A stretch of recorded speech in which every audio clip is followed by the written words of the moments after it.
Ladies and gentlemen, it's time to start our graduation ceremony. I would like to welcome those of you joining us from around the world via YouTube.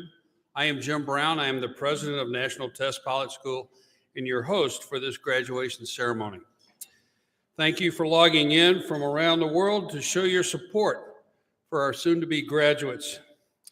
We spared you the formalities of our opening ceremony and watching us eat. Now come the true highlights of the evening. The year of 2023 has seen National Test Pilot School settle into a new dynamic, having purchased the assets of Flight Research Incorporated.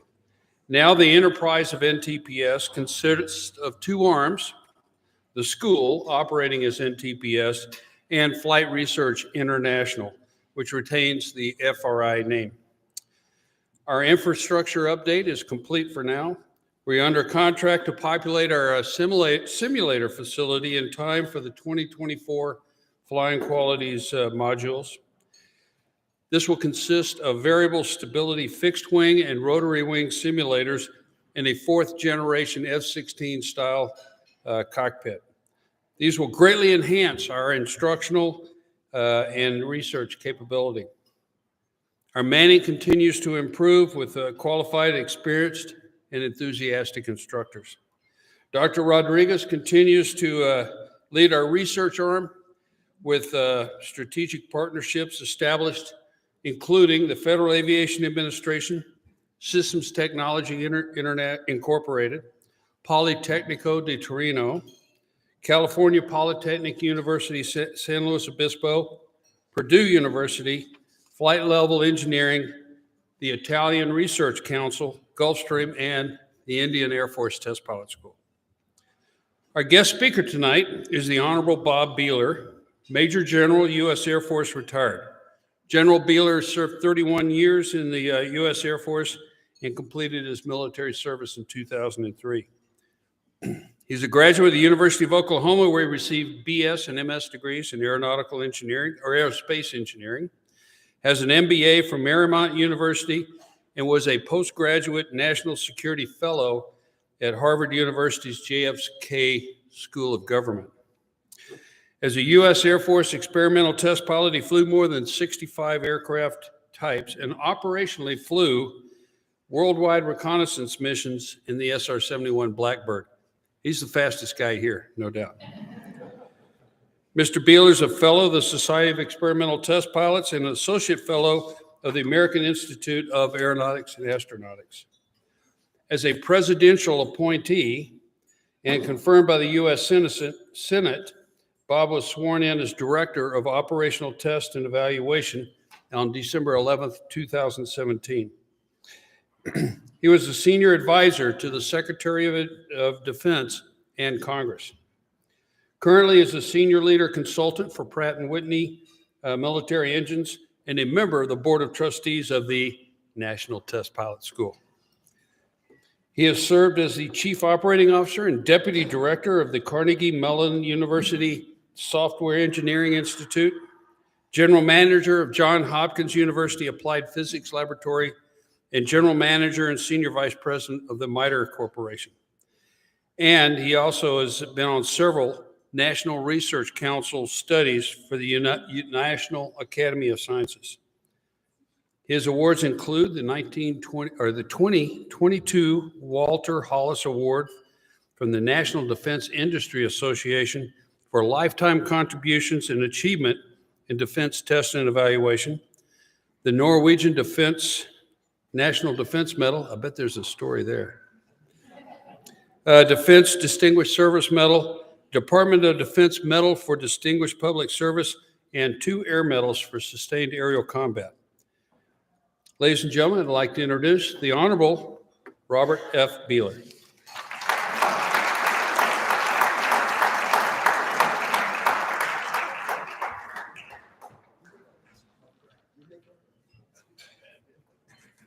Okay. There you have it. Thank you, JB, for that introduction. And I'm really honored to be here tonight as your guest speaker. I was explaining to my table mate that think about the farthest place away that you could be tonight from here in the continental United States. That's where I live, on the tip of Maine. So I came here, and I'm honored to be on the board of trustees also. This is a terrific organization, and I really believe in the mission. And I think you that are graduating probably understand better than I how important this is. So I got some, I have some experience of doing flight tests and experimentation in my career, and I'm going to kind of share. I got 5 takeaways for you. So as I go through here, I'll kind of tell you when I'm 1, 2, and 3, so you know they're takeaways. And it's going to be testable, so you better make sure you take notes here. So I'd like to start how I got started in this whole idea of testing and experimentation. I guess I grew up in the neighborhood of luck, is the best way to put it. Serendipity, or you call it what you want. But my father and my sister's to-be father-in-law had a racing team, a boat racing team. And, it wasn't like one of these big things with semi-tractor trailers taking people all over the place to do racing. That was a small team. Had about 4 different hydroplanes and utility crafts and maybe a half a dozen different engines and stuff that they raced. And they had one driver for all that, who was my to-be brother-in-law. And decided he had enough of upstate New York, got married, and joined the Air Force and moved on. Now, bear with me. This has got something to do with what I'm going to talk to you tonight. So I'm 15 years old, and we're hanging out, and we're at the lake with my father and the other guy who owned the racing team, and he looked at me and said, "Bobby, you know how to drive a boat?" And I'm thinking to myself, well, I've ridden in boats. I've water skied behind boats. How hard could it be? I said, "Why, yes, I can." And that started my racing career. And it started me down where I am right now, because after racing boats for a while, I figured out there were 2 things that I really loved a lot. And that was speed and loud noise. And about 17 years later, here I am sitting in the cockpit of the fastest airplane in the world. I mean, how did that happen? I mean, a lot of things happened, one of which was going through test pilot school. And when I was growing up, I had a lot of role models to look at, and they were pretty important people. They were the astronauts. I mean, I used to skip school. Don't tell my parents that, but they both went to work. I'd skip school and watch all these space flights. And I remember watching John Glenn. I was pretty young at the time, but I had a Mercator projector map. I don't even know if they make those anymore, but every time he reported in on one of the stations on his 3 orbits around the world, I would mark it off on my map. And when it was all done, I connected all these dots, and I looked at this and I said, there's like 3 I didn't know there were sinusoidal curves, but there were sine wave curves across, and I said, why did that happen? And it wasn't until I was in graduate school in aeronautics that I realized that's orbital mechanics. And so I have that map today, but that was my motivation. And I said, I want to be like those guys. And so I started looking at their backgrounds, and the common denominator was they all went through test pilot school.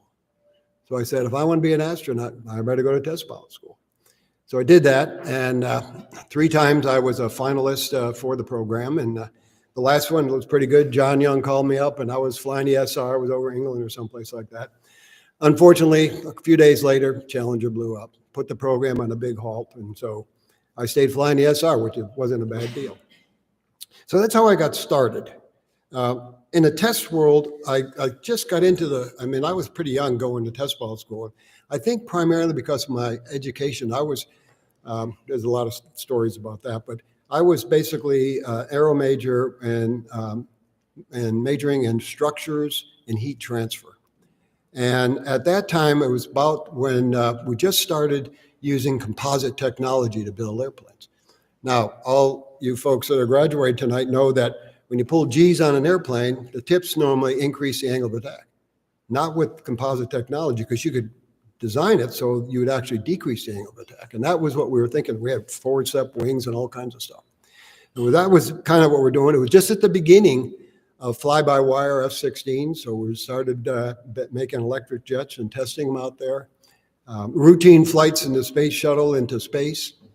So there was a lot going on. Every day you come to work at Edwards, it was like an air show. I mean, you had everything from B-1s and A-10s and C-17s, and it was great. And sitting at Last Chance, it was just watching this was just incredible.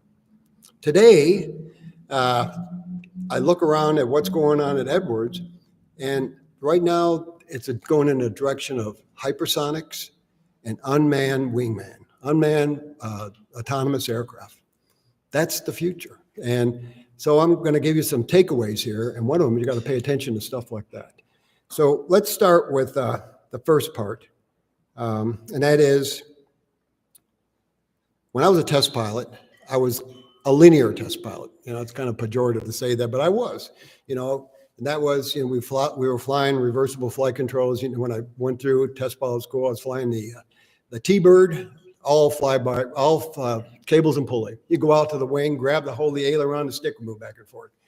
And so you go to the corners of the envelope, you assumed everything in the middle was okay. That's the way I grew up. That is not true today. We got this thing called software, and that software creates so much complexity that you can't make that assumption anymore. So my takeaway on this one is that software has changed everything. Everything. So that's takeaway number one. Put that in your bag of tricks there. Napoleon has been quoted as saying, I don't know if it's true or not, that his army traveled on their stomach. Today, armies travel on their software. The tanks don't roll, the carriers don't move, the satellites don't transmit without software. Navy, ships don't leave the pier without software. And airplanes don't fly without software. So we got to pay attention to software. Now, you heard me talk yesterday about this, and I don't want to bore you with all this other stuff, but software is kind of like the theme I got going here. We live in a world that is defined by software. We're into our fourth industrial revolution, right? The first one was we depended on energy, was coal. The second one, we depended on gas. Then we depended on nuclear. We're in the fourth iteration of the industrial revolution, and that's software, and that's network operations. Unfortunately, we're not paying enough attention. We actually talked about this a minute ago at my table. When you go off and build something or buy something, and my old job was in the Department of Defense, buying airplanes and tanks and boats and ships and satellites and you name it, you bought hardware.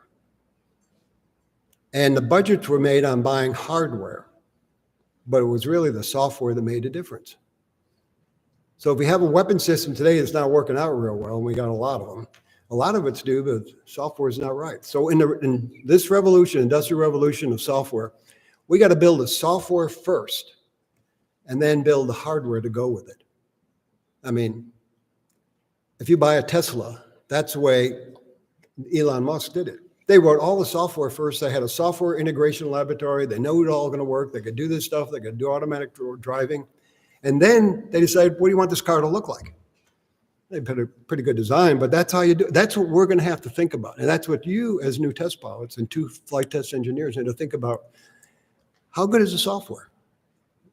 And how much is it going to cost?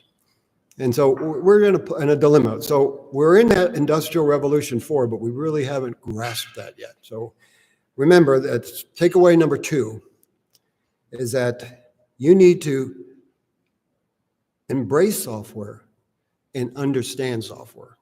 And you can't leave it to some engineer, the software engineer, which I had a lot working for me. Operators need to do that. So we got 2 takeaways so far.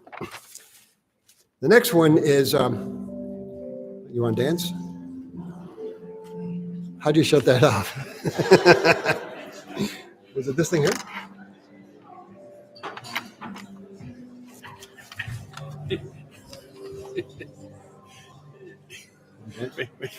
I'm trying to help you out here, man. All you There we watching go. us in YouTube. I just kill the app? You just kill. Okay, kill we're that. good. Good. There you go. Well, that was a good break point. Thank you. I won't touch anything down there.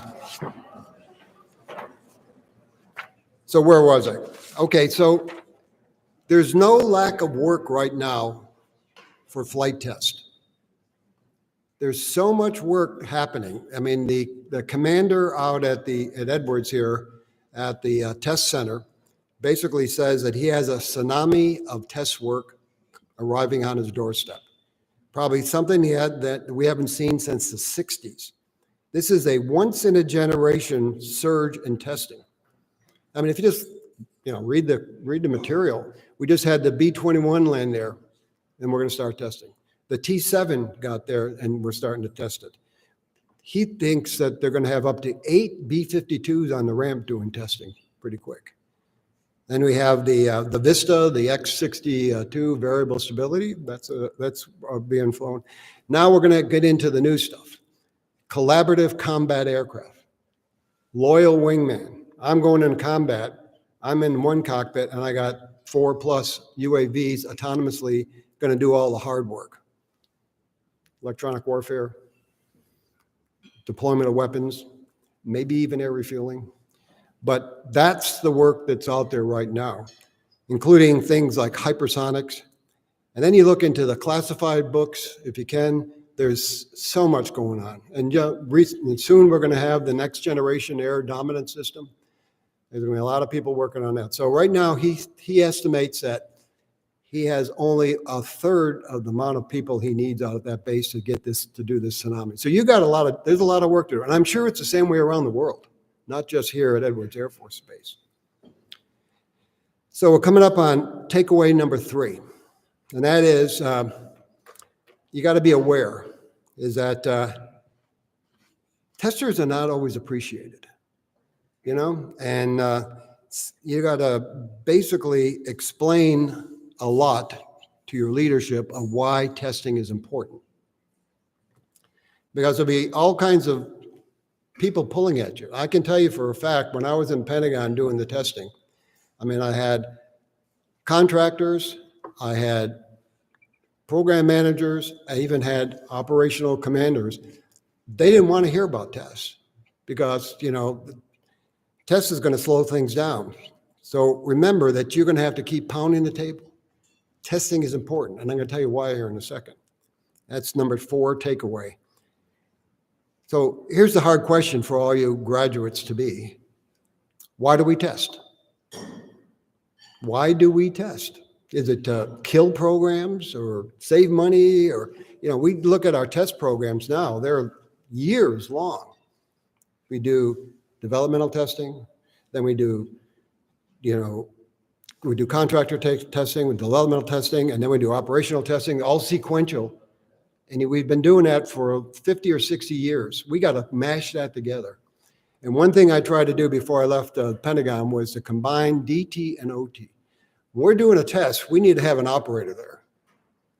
Test pilots will say, well, I'm a fighter pilot. You have been a fighter pilot for 20 years. You don't know the tactics. You don't know what's going on.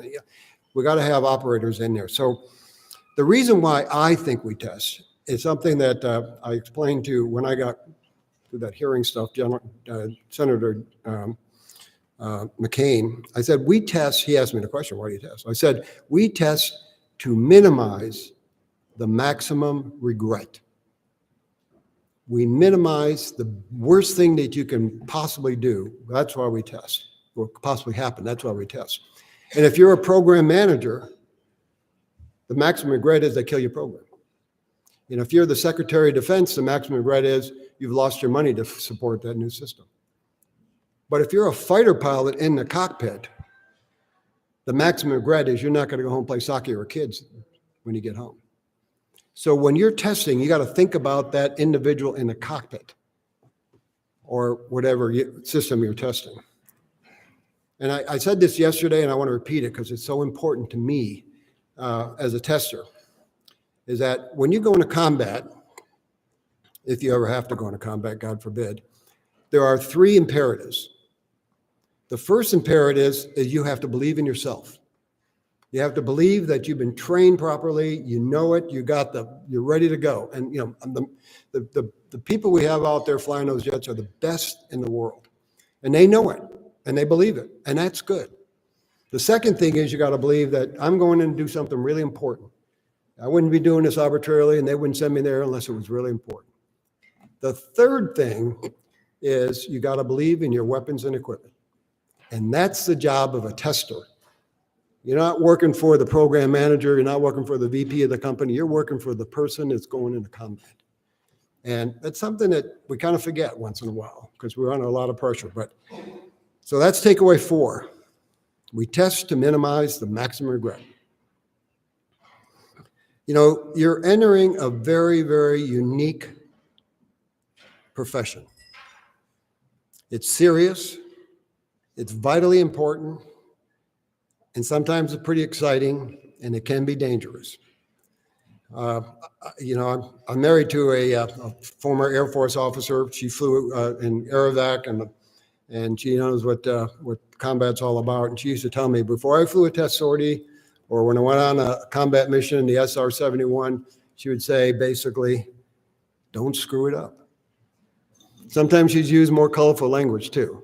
But I got the message, I was prepared. I was ready to go. So that's and I got one last one. Number 5 takeaway. It's probably the most important one here. Is a Latin motto that I learned at one of the universities I went to. I don't want to mention who it is because they're kind of in trouble right now. But the motto was veritas.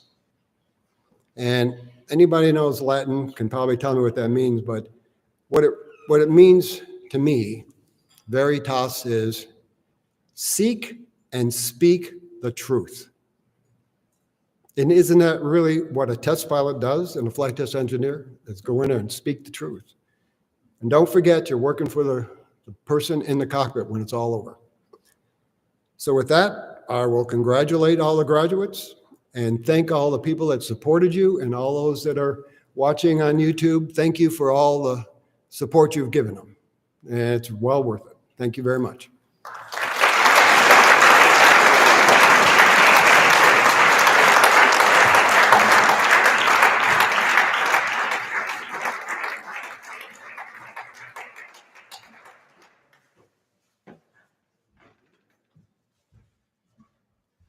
So I've never flown Mach 3. Actually, I've never been in combat, but Bob and I have something in common. I've got 3 rejection letters from NASA as well. A little token of appreciation. Thank you for coming out and spending the time and sharing your words of wisdom. Ladies and gentlemen, General Bob Beeler.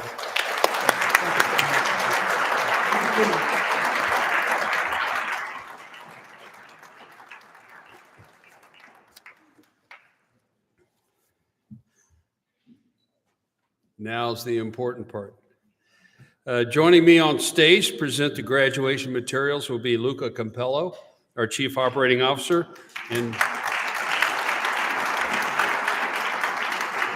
Andrea Pingiatori, our Chief Flight Instructor.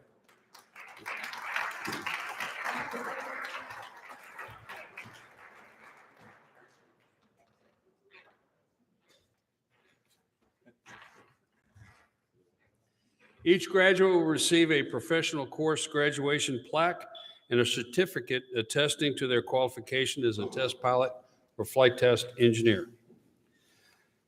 Ladies and gentlemen, I'd like to present the class of 2023A professional course graduates.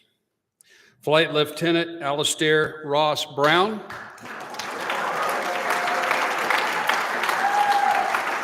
Royal Australian Air Force fixed wing flight test engineer. Now they got briefed on how to do this. We'll see if they listen.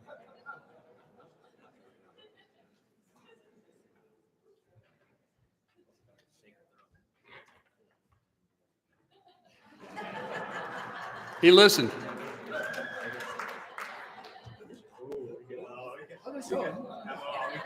I can hurt for you. Sit sideways.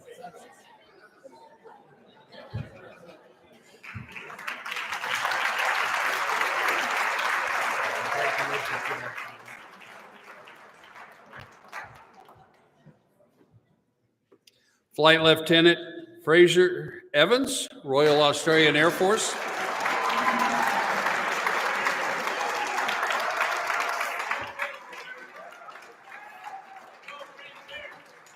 Fixed Wing Flight Test Engineer.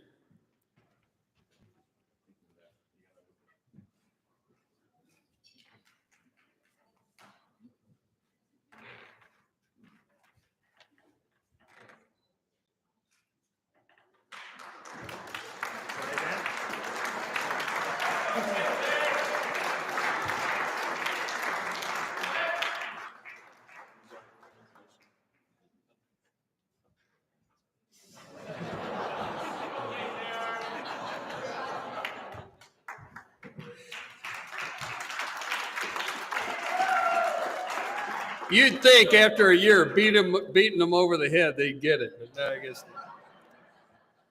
Captain Andrew Philip Brian Garbett.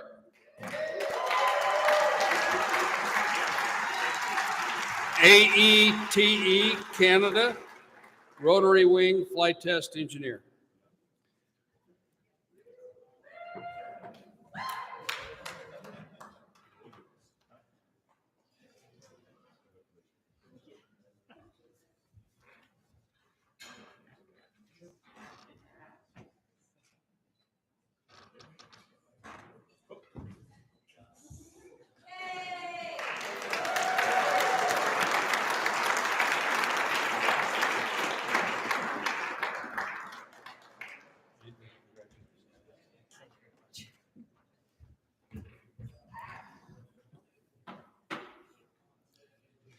Squadron Leader Saksit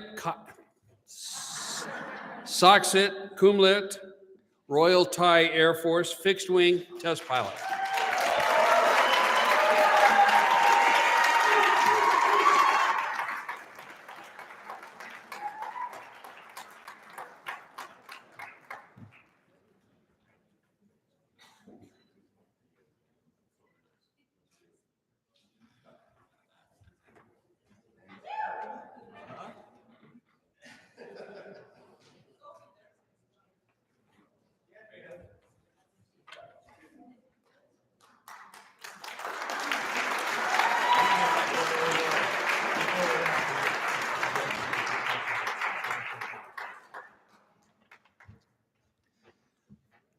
Squadron Leader Grayson King Tong, Royal Thai Air Force, Rotary Wing Test Pilot.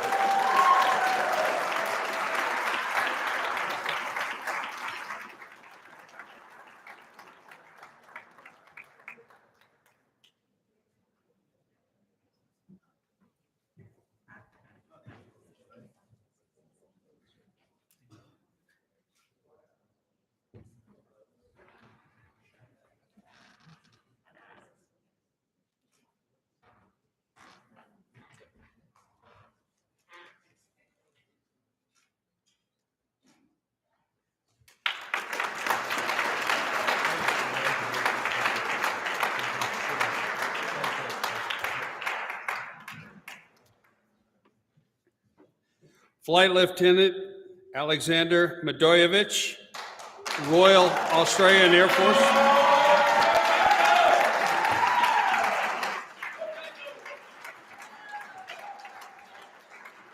Fixed Wing Flight Test Engineer.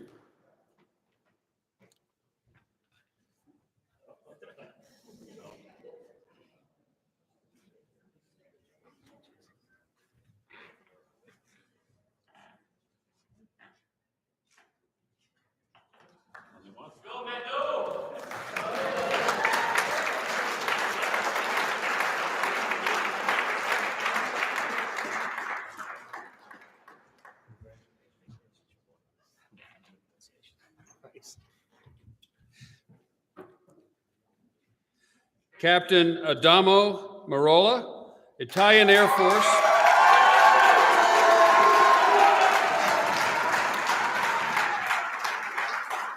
Fixed Wing Flight Test Engineer, distinguished graduate.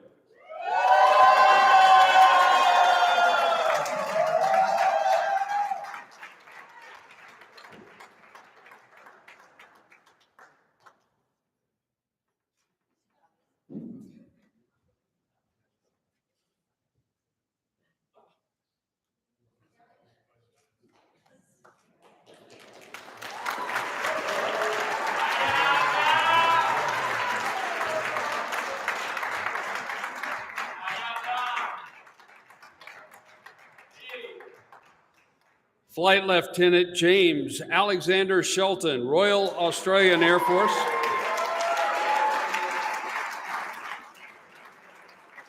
Fixed wing flight test engineer and greatest beard in the building.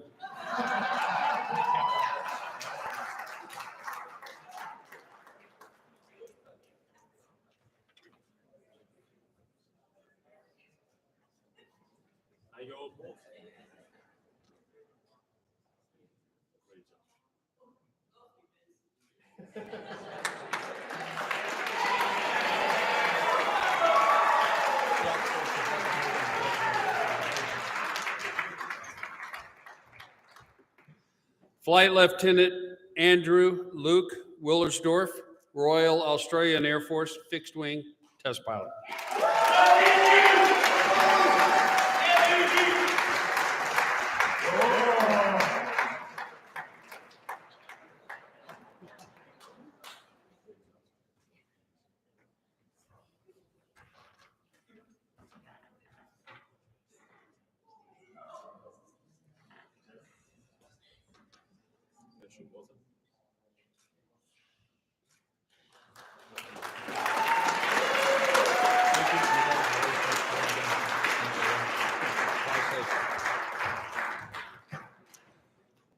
Thank you, Luca and Andrea. And now for our NTPS Master of Science Diploma presentations. Joining me on stage is Dr. Juan Rodriguez, our Chief Academic Officer.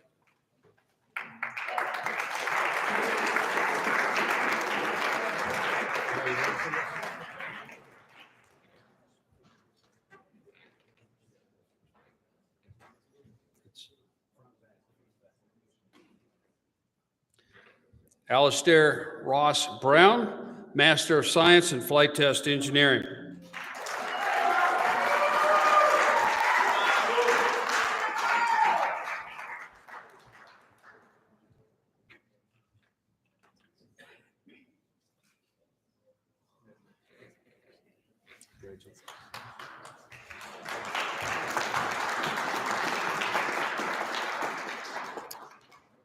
Fraser Evans, Master of Science in Flight Test Engineering.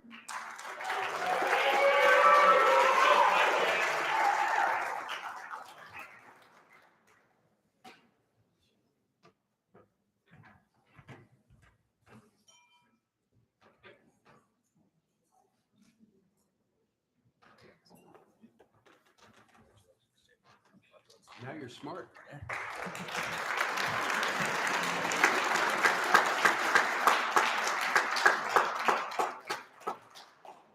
Andrew Philip Brian Garbett, Master of Science, Flight Test Engineering.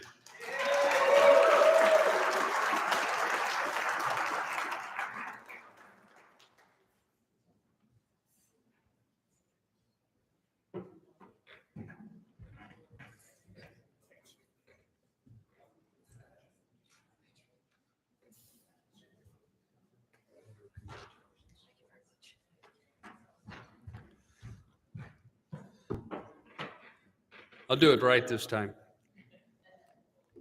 Saksit Kumlert, Master of Science, Flight Test and Evaluation.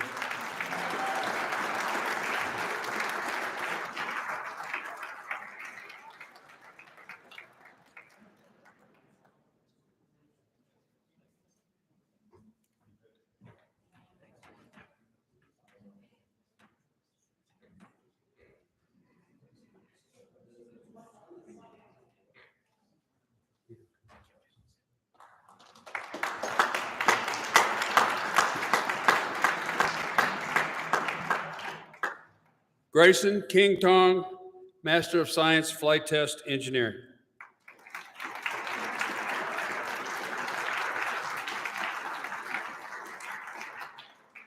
Smile, man. This is a happy thing.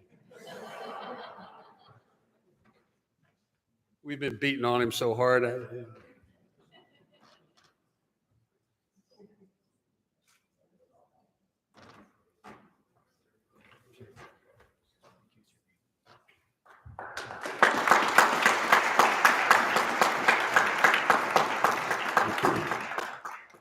Kelsey Lynn Krupika, Master of Science, Flight Test Engineering.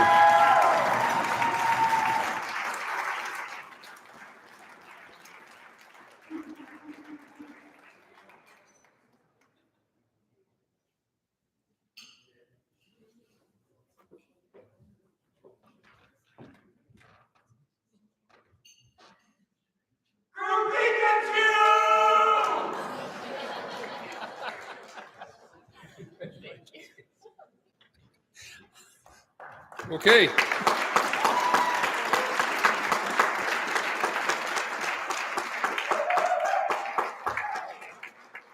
Alexander Medoyevich, MS in Flight Test Engineering.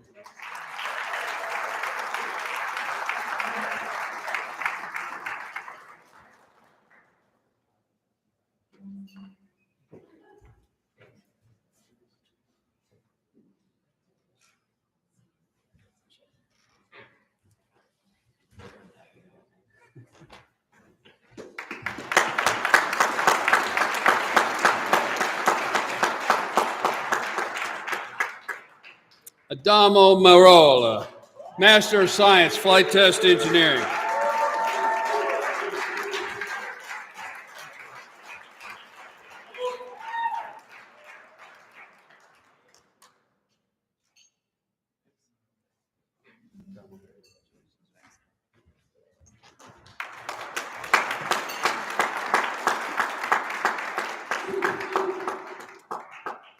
James Alexander Shelton, Master of Science, Flight Test and Evaluation.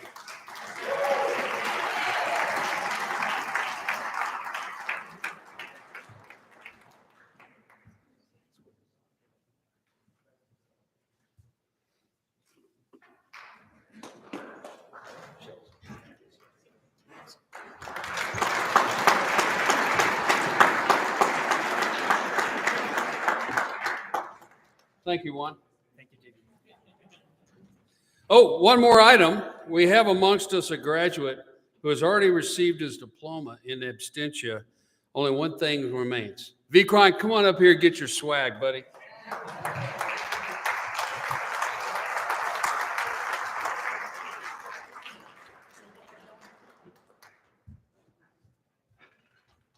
A poster of me?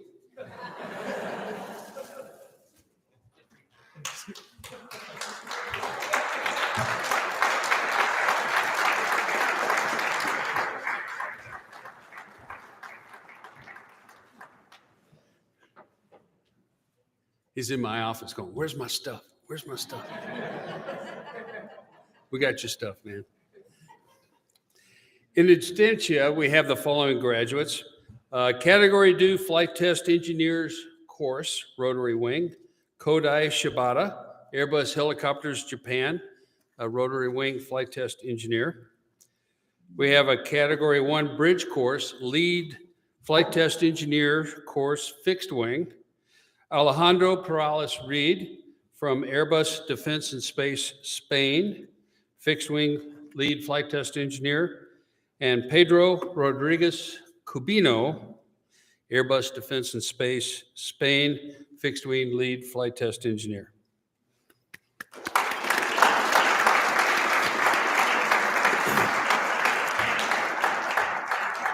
I'd like to invite Jeff Trang to the stage so we can present the graduate awards.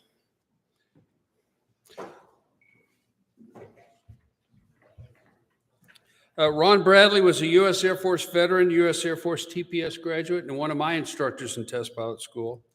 He was an instructor at NTPS when he perished in an aircraft accident. The Ron Bradley Award for the Outstanding Flight Test Engineer graduate goes to Captain Adamo Marola, Italian Air Force.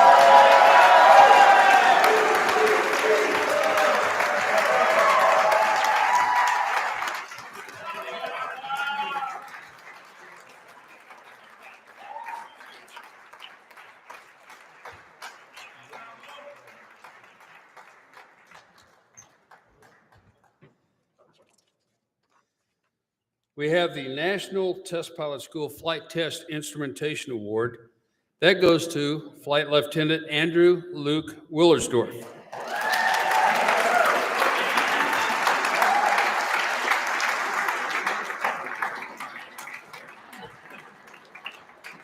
So Dickie accomplished the integration of an externally mounted broadcast outer module, the BOM, instrumentation system with remote data collection and analysis software. This provided a significant ability for aircraft not otherwise instrumented for flight test. His efforts were exemplary, and in the process, they enhanced the NTPS curriculum. Thank you, Dickie. You get a piece of wood. Yeah.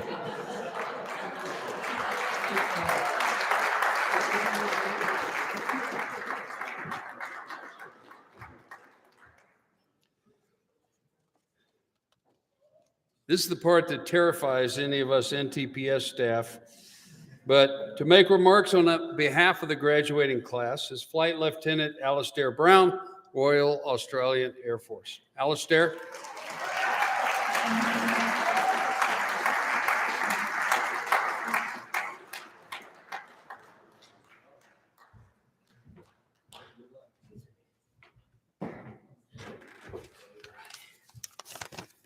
Well, I'm glad I've got my certificate first. Now I can just let loose on you guys. Good evening. Howdy, y'all. Buonasera, Sawadi Tanyen, and good day. That's the only language I know. I'm Flight Lieutenant Alastair Brown, one of the graduating flight test engineers from class 2023A. So this speech was originally going to be about an hour, but luckily I'm not a pilot, so I don't have to spend 50 minutes telling you all I'm a pilot. So it's just going to be like 10 minutes. I had to get one in against the pilots. The class of 2023A want to sincerely thank all of the NTPS and FRI staff who helped us get here to graduation. It has been a challenging and unique experience that will likely be a highlight of our careers. To the exec team, us lowly peasants, we don't really know what you guys do on a day-to-day basis, but you must be doing something right because the school's still running smoothly. Pat and Jeff, thanks for always taking the time to say hello despite you being really busy. And Jeff, we're glad that you're happy that all the fixed-wing students liked the helicopter flight more than anything else in the course. We will be back for the rotary course. JB, we appreciate your afternoon check-ins, your morale check-ins. We're sorry we weren't crying more often. Maybe next year the staff can work on that. Oftentimes in organisations, it's the support staff who are working in the background, making sure everything's running well. And I think NTPS is no exception. Diane, for most of the year, you were the first person we saw every day.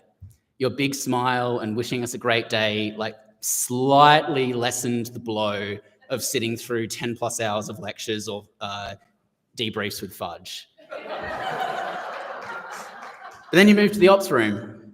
And against all expectations, you found someone with even more energy than you. Bree, I don't know what you're on, but I want some of it. It's crazy. Tammy, thank you for always efficiently organising our travel. Your quick processing of per diem checks was the only thing that kept Fraser homeless while he was waiting for payments from the embassy. Luca, thank you for turning NTPS into the Italian Air Force test pilot school. We're all looking forward to future students having to do a pre-TPS Italian course. But also thank you for approving the supply of proper coffee. Maria, thank you for juggling the schedule along with all the associated changes. And we know you had a lot to deal with. But Meadow wants to tell you that your taste in cars is questionable. Fords are way better than Camaros. Veronica, Adamo wants to personally thank you for dealing with his thousands of requests. I guess it paid off because he got best student, so it works out well. But thank you very much. Chris, thank you for keeping the ones and zeros going in the correct direction, and thank you for keeping the smoke inside of the computers. Josh, thank you for keeping our life support equipment serviceable throughout the year. But I think your biggest contribution to NTPS was the coffee that you made every morning. If it wasn't for that, Schultz and Mayo would be asleep by 8:30 as opposed to 9:30. Avon, thank you for maintaining the NTPS building to a high standard, allowing us to suffer through 12+ hour days.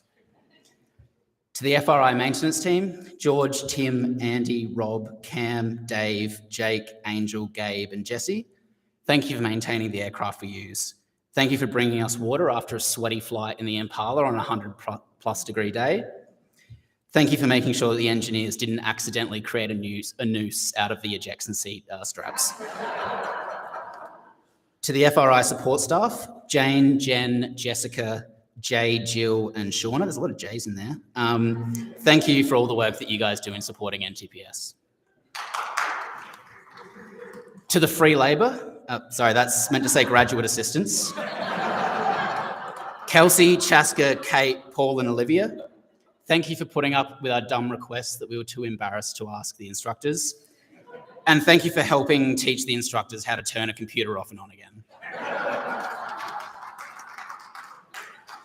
Now on to the instructors, the bane of our existence for the last 12 months. Juan, the keeper of the orb of wisdom, you are a number 1.0001, 6 significant figures, not bad, favourite instructor. Fudge, you filled our brain with so many miscellaneous facts that we had to push out previously learnt knowledge. It honestly got to the point where we had to teach Meadow how to walk and breathe again. But now he knows what a phone-on is, so awesome. When Lana Del Rey wrote the song Summertime Sadness, she was actually thinking about the sadness that the Rotary students feel whenever the sun is out, because they know that Alan says, when the sun is out, we solve integrals. Bruce, thank you for providing us with the blueprints of your anti-5G alfoil hat. Hopefully it will stop us getting COVID in the future.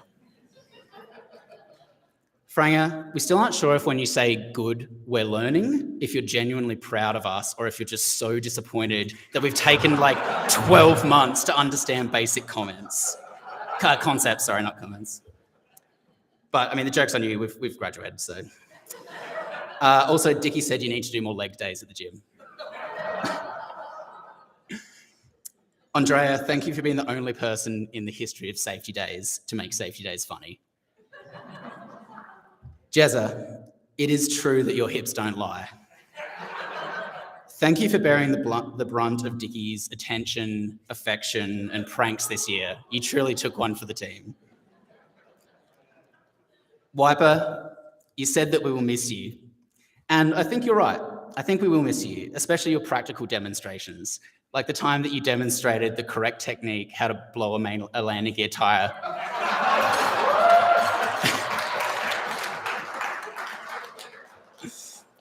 We'll also miss your words of encouragement, like, you might think that your answer is correct, but actually you're wrong and you suck. JK, the Rotary guys want to thank you for all of the dad jokes you made. They're sorry that their headsets weren't switched on, and that's why they didn't laugh at them. Well, that's at least what they said. Vikrant, thank you for calling the staff sir. Your professionalism really offsets the unprofessionalism of us Australians running around calling everyone mate. Also, thank you for providing us with one of the best memories from systems. The look of fear in your eyes when you saw that Dickie was playing with the settings of the TASE 400 was priceless. He was one click away from destroying that whole system and you knew it. I've never seen you run that fast. When people talk about high-risk test, they think of first flights, VMCA, spins, departure, loads, and flutter. But what they should actually be thinking about is Doug agreeing for a bunch of engineers to get in a plane and try to land the plane when he's in it. Honestly, your life expectancy goes down significantly every time you do that. I think some of my favorite quotes were, hey, see that black thing? That's the runway. It'd be nice if we would land on that and not crash into the dirt next to it. Yeah, I'd really like to not die today. That'd be great. Thanks, guys. Russ, thank you for being the most chilled person ever. Like, there can be students actively trying to kill you and you just kind of finish the flight like, oh yeah, it was good. It's cool. It's cool. You guys did well. It was nice. Lex, thank you for teaching us icing in the last week. You definitely had 100% of our attention. We definitely weren't booking flights to Hawaii or playing poker online. Greg, thank you for teaching us statistics at the start of the year. Unfortunately, by the time we got to capstone, we'd forgotten everything you taught us, and we reported takeoff and landing distance to 1/1000th of an inch with 100% confidence. John, thank you for managing to supervise us through the maintenance activity during OT&E. Your ability to supervise children is exemplified by the fact that none of the engineers cut their fingers off.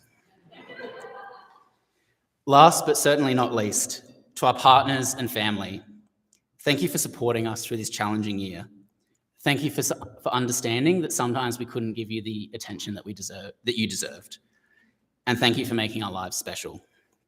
At this point, my girlfriend Ellie said that if I didn't mention her, I would never get a massage again. So I've been blackmailed, but you are the best girlfriend in the world. I love you very much. From the class of 2023A, thank you, and remember to fly around and find out. Adamo got a gift for the school. And get JB up. JB, would you better come up to receive a gift?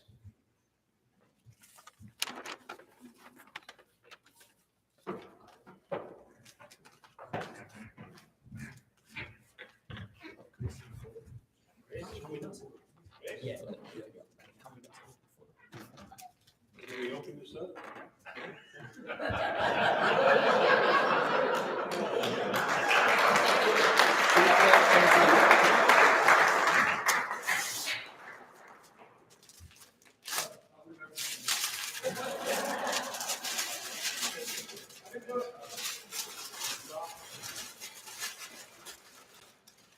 That's a sharp-looking bunch of fun.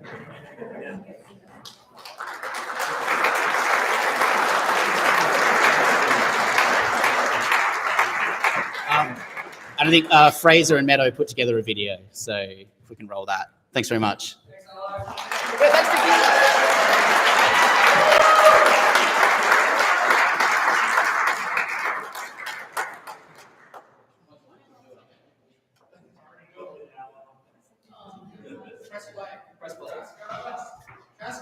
Chaska, IT guy.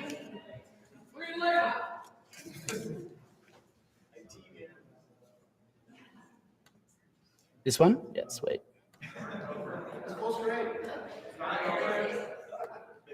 Oh.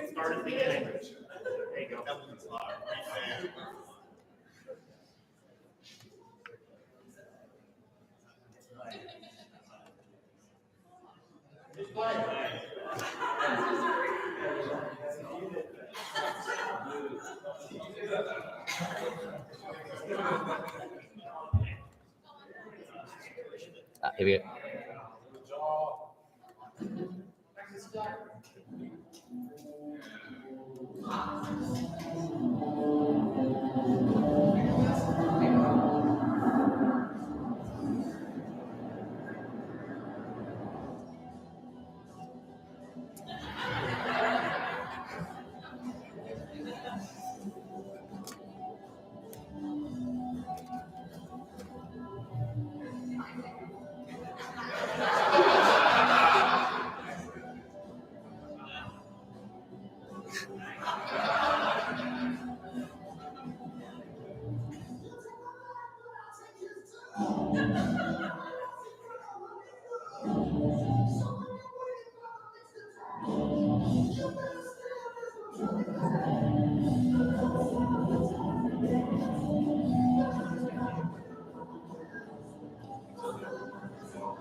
Airbus has it right when they go retard, retard. I told you guys the first day that we were going to change the way you think. That video pretty much shows it. Thank you very much, Alistair. Thank you for the class of 2023 Alpha. I also want to take a minute to thank the staff here at the Hellenic Center. Excellent meal, excellent hospitality.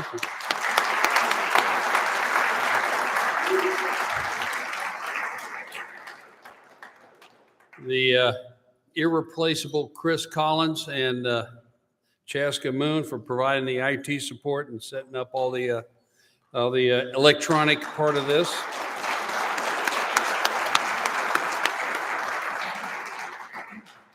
And I tell you, folks, this could not happen without Diane, Tammy, and Bree in the back here. So they worked.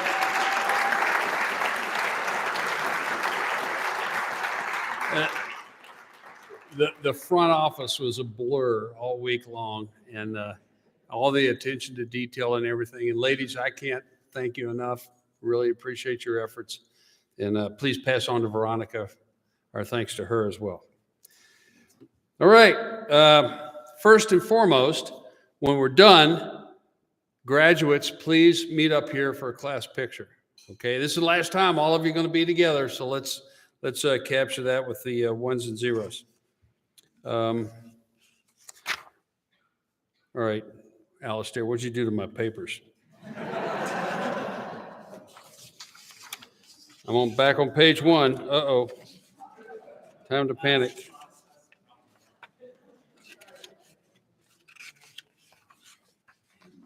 There it is. Okay. So in closing, I want to thank you all for attending this evening. Thank you around the world for logging in to watch this great ceremony. This is a celebration of a year of very hard work. These individuals have completed a grueling course involving personal skill and advanced engineering concepts. You graduates have every right to be proud, and you should be. However, be humble, because this will keep open channels of communication. It'll be very important as your career progresses. What you've learned here will serve you well as you go forward and enjoy what I am certain will be a very rewarding career. Please be safe. You cannot be replaced. Happy holidays, Merry Christmas, Happy Hanukkah. Everybody have a safe trip home, and congratulations, class of 2023 Alpha.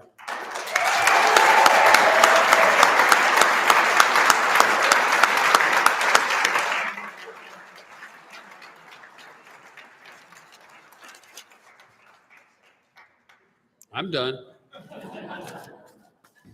Party? Is there a party?